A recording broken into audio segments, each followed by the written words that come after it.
আমার পিতা অঙ্গিরা ঋষি।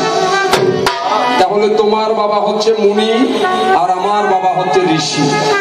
সেদিকে বয়সেও আমি তোমার বড়, তুমি আমার কাকাতো ভাই, আমি তোমার জ্যাঠাতো ভাই। শুনো দিয়া মন, ভাই হইয়ে তো ভাইয়ের কাছে আমি করতে পারি যে গমন। তবে ভাই হয়েও ভাইয়ের কাছে আসা যায়, কিন্তু আমি সে ভাই হয়ে আজকে আসি না, এসেছি এই দুটি কারণ। ভাই হয়ে তুমি কেমন আছো তোমার কুশলাদি বিনিময়ের জন্য, আর এসেছি আমার গরণের জন্য। কোন গরণে শুনো? আমার ঘরে আমার গরণী, যাহার নাম তারাসতী হয়।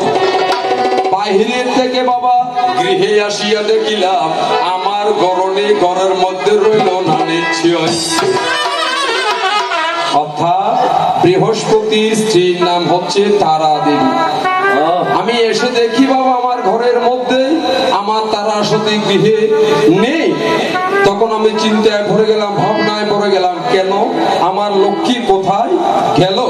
সেই ভাবনায় পাবি শুধু তাই দুটি নয়নেতে ভোর ভরসা নামে।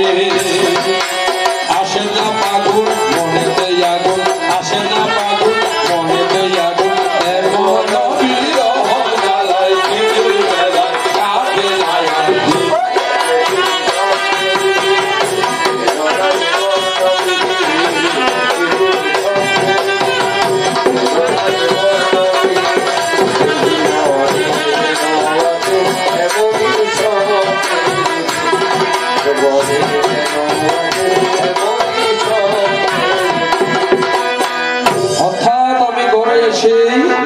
ভাবনায় পড়ে গিয়েছি আমার ঘরও নেই, তারাসতী ঘরে নেই। কেন? এমন সময় আমার নারদ ঋষি আসিয়া আমার কাছে কয়, বলে হে গুরুদেব, তোমার ঘরের গরণী তোমার কনিষ্ঠ ভ্রাতা কাকাতো ভাই শুক্রাচার্যের বাড়ির মধ্যে আছে নিশ্চয়। কে বললেন? নারদ ঋষি আমাকে সংবাদ দিয়েছেন তোমার ঘরণী। মায়েরা একটু বুঝে নিবেন কষ্ট করে, কারণ এই আলোচনা একটু কঠিন, শাস্ত্রীয় আলোচনা, আনন্দটা একটু কম। তবে আমরা চেষ্টা রাখবো আলোচনার মধ্যে একটু রস করার জন্য। বললেন কি? নারদ ঋষি আমাকে বললেন যে ঠাকুর তোমার পত্নী গিয়েছে কোথায়? শুক্রাচার্যের কাছে। আমি বললাম কেন, কার সাথে গেল? আমাকে না বলে বলে গিয়েছে গগনেতে আছে চন্দ্র, শুনো দিয়া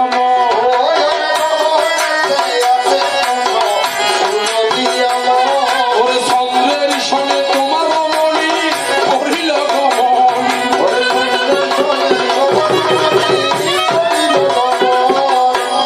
কে বললেন? নারদ ঋষি বলতেছেন আমাকে, বলে ঠাকুর চন্দ্রের সাথে তোমার তারা দেবী শুক্রাচার্যের বাড়ির মধ্যে আছে, বেড়াতে গিয়েছে, নিমন্ত্রণে গিয়েছে। তো তুমি যদি আমার মিত্র হয়ে থাকো, আমার ভাই যদি হয়ে থাকো, ফরের সাথে আমার স্ত্রীকে দেখে তোমার উচিত ছিল আমাকে সংবাদ দেওয়া। আর তুমি আমার উপকার না করে, আমাকে না বলে তুমি চন্দ্রকে সহযোগিতা করেছো। এই সংবাদ শুনে আমার পারাক্রান্ত মন নিয়ে আজকে আসিলাম তোমার আঙ্গিনায়। আমার তারাকে ওগো গুরুদেব আমি ফিরে পেতে চাই। আমি বললাম এসেছি আমার তারাকে নিতে, আর আমার ভাই আমাকে বলে তোমার তারা এখানে নেই। তাহলে নারদ ঋষি কখনো আমাকে মিথ্যা বলতে পারে না। তোমাকে বুঝাই ওই দুঃখ যন্ত্রণা ভক্ষে নিয়ে আজকে দণ্ডায়মান হলাম আমি তোমার আঙ্গিনায়। কলিজাতে দাগ লেগেছে,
চন্দ্রের সাথে মিত্রতা করিয়া বলে বৃহস্পতি তোমাসি আমার কাছে রইল না নিশ্চয়।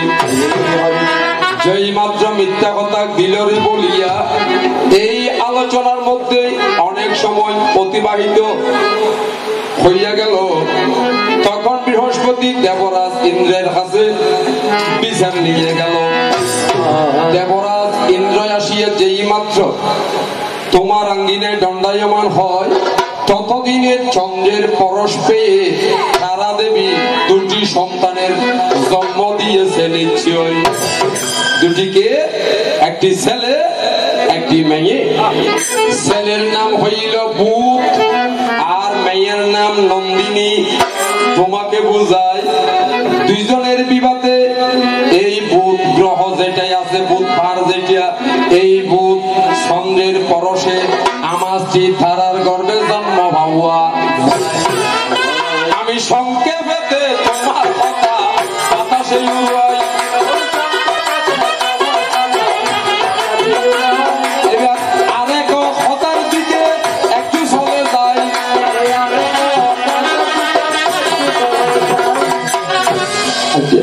হতার নজর গেলে নয়তো জনবাদ কে মোসাম্বিনিয়ার হুয়া সুন্দর হুয়া দেখবেন নি গাজের লেখা তাই বিলে গেল অসুর তো অসুরা খাইছে দাদা।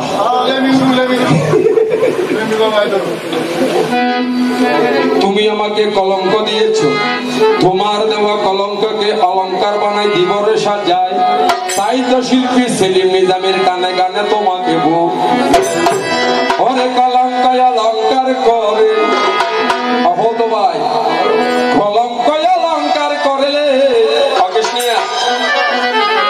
গলাতে পরিতে হয়। এই জগতে প্রেম করা তার প্রতিফল।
একটি কথা আর এক কথায় যায়।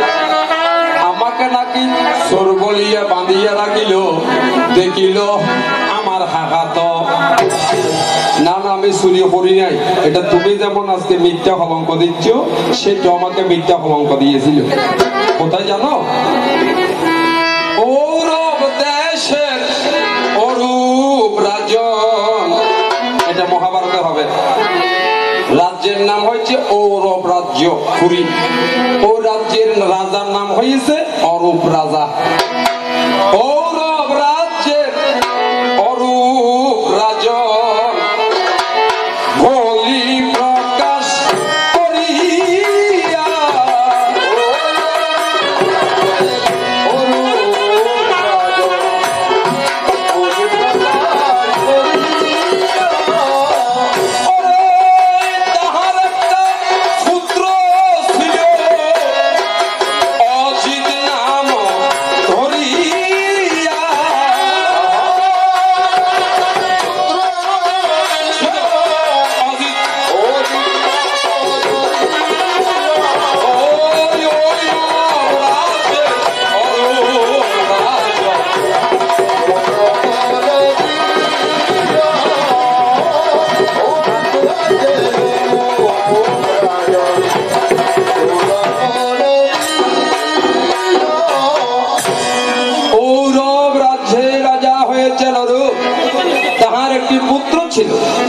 সেই পুত্রের নাম অজিত বলিয়া কয়।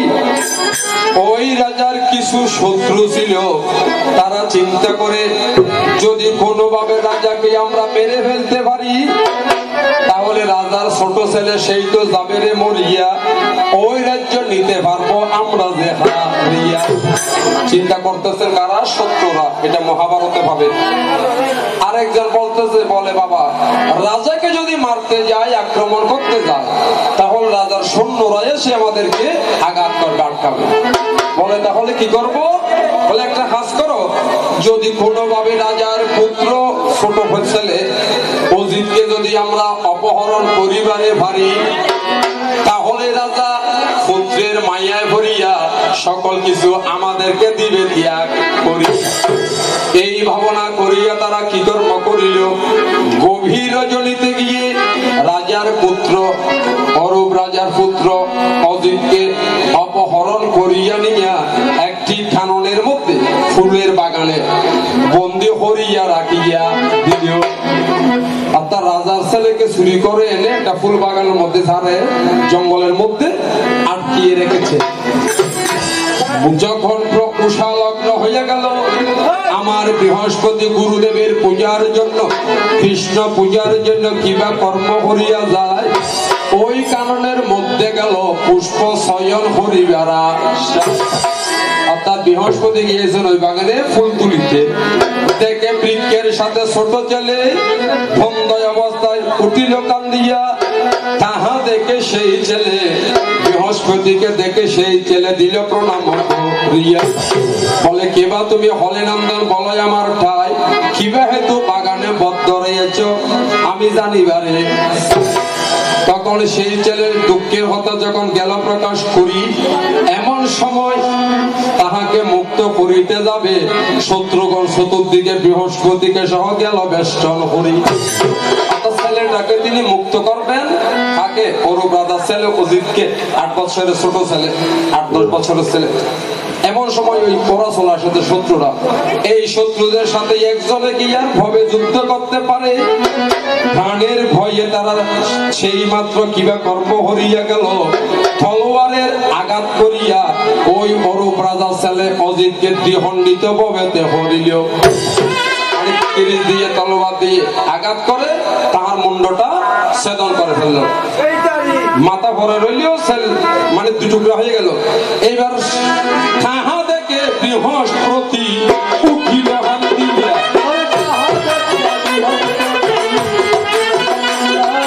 তাহা দেখে বৃহস্পতি উঠিল হাত দিয়া,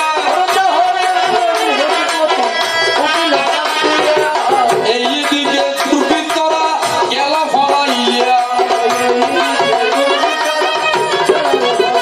তুমি শোনো মন দিয়া গৃহেতে বসিয়া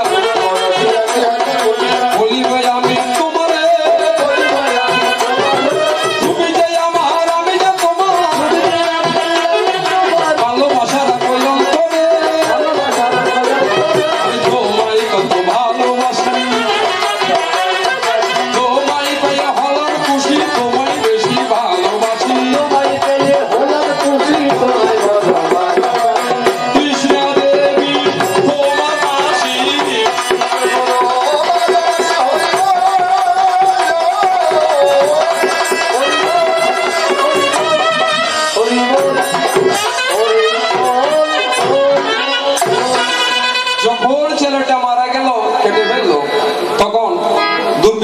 দাঁড়িয়ে গেল। এইদিকে রাজার সৈন্যরা ছেলে খুঁজতে এসে বৃহস্পতিকে দেখতে পেল। বলে, হে দেবগুরু, তুমি এই রাজার ছেলে, অরূপ রাজার ছেলে অজিতকে হত্যা করেছ, তুমি চোর, তুমি চুরি করেছ। এই প্রতি অপবাদ দিয়ে তারা যখন আমাকে বাঁধিবারে চায়, আমি তখন চিন্তা করিলাম সল্লা করিলে আমার বাঁচার উপায় নাই, কারণ আমি যে করি না এটা আমি বললে কেউ সাক্ষী দেব নাই, কেউ বিশ্বাস করবে না। তখন আমার বৃহস্পতি কি কর্ম করিল, ওরে কৃত্রিনীর রূপ ধরি উড়িয়া সে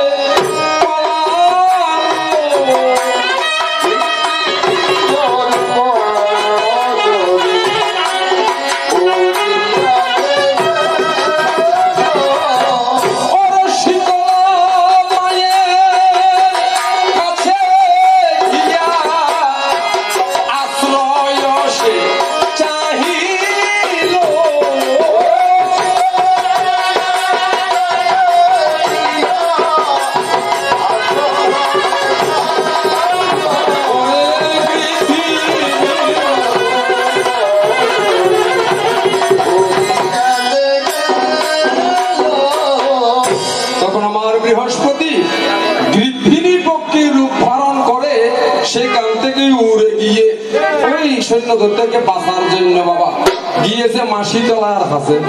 বলে, জননী আজকে আমাকে রক্ষা করো, তাই বিনা দোষে দোষী হইয়া আজকে ভবে আমার প্রাণ। তখন মা শীতলায় আমাকে আশ্রয় দিল, বাহন বানাইয়া সঙ্গে নিল। তাই সেই কারণে সেদিন থেকে শীতলা মায়ের বাহন গিদ্দিনী পক্ষী এখনো মন্দিরে ভাবুয়া।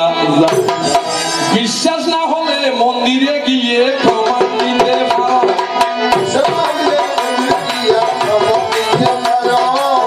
দেবগুরুর হত্যা তুমি একটা একটা ধরো।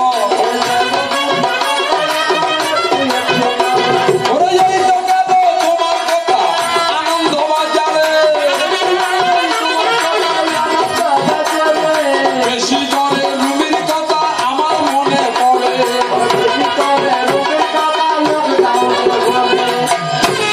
তাহলে তোমার জিজ্ঞাসা কি, কেন আমাকে চোর অপবাদ দিয়েছিল, বাঁধতে চেয়েছিল? একমাত্র অজিতের জন্য, অরূপ রাজ্যের রাজা অরূপের পুত্র অজিতের জন্য আমাকে চোর অপবাদ দিয়েছিল। আসলে আমি চুরি করিনি। আর মিথ্যা কলঙ্ক থেকে বাঁচার জন্য আমি পক্ষিণী হয়ে গৃদ্ধিনী রূপ ধারণ করে মা শীতলার চরণে আশ্রয় নিয়ে এখনো রয়েছি। এই গেল তোমার দুটি কথা, সংক্ষেপে দিলাম রে সাজায়। যাওয়ার বেলায় তুমি তো গানে গানে ভালোবাসা দিলে, আজকে বাইয়ের কথা ভুলিয়ে গেলে। যখন তোমার কেউ থাকবে না সেদিন ভাবে যে মায় আজকে তোমার সকল আছে, সেই জন্য আমার মূল্য নাই। আমার কত রকমের কলঙ্কের কথা জিজ্ঞাসা রেখেছ শুক্রাচার্য, সেই জন্য তোমাকে ইব্রাহিমের গানে গানে একটা ললিপপ খাওয়াই। ইব্রাহিমের গানে গানে একটা ললিপপ খাওয়াই। কোন একদিন আমায় তুমি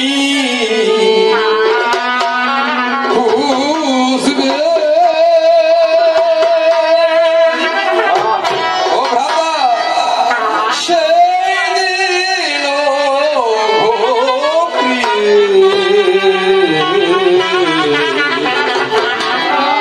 আমার ভালোবাসা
মনে তোমার আলোচনা দিলাম রে সারিয়া এবার চলো একটু করে যাব মায়ের প্রতি মাঙ্গলিক ক্ষেত্রে ফাটো যে করিয়া যাওয়ার বেলায় তোমার কাছে দুটি কথা রাখবো নিবেদন আমার যদি কাকাতো ভ্রাতা হয়ে থাকো বলবে তুমি ভক্তের রেখা একটু পুঁথি পাঠ করো হরিওম হরিওম বিনোদিনী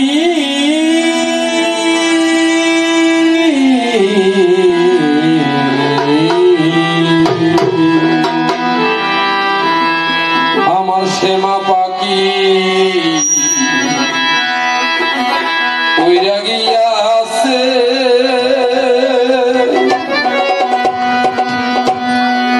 ইয়া ভালো লাগে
ওই